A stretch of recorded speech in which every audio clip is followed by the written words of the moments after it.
YouTube. In this video, we'll be taking a look at how to change your driver's seat location in Android Auto for the Samsung Galaxy S26 Ultra.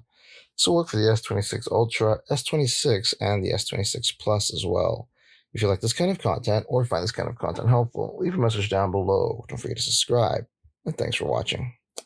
So if you want to change your driver's seat location in Android Auto on your S26 device, thankfully, it's pretty easy to do so. The first thing you want to do is actually jump into your settings. Once you're in your settings, you want to scroll down and you want to look for connected devices. And then from there, what you want to do is hit connected device. From there, what you want to do is scroll down and you want to look for Android Auto, and then you want to hit Android Auto. And then from there, what you want to do is scroll down and you want to look for driver seat location, and you can hit driver seat location. And there you have it, everyone. Just a quick tip on how to set driver seat location on the Samsung Galaxy S26 series of phones. If you like this kind of content or find this kind of content helpful, leave a message down below. Don't forget to subscribe, and thanks for watching.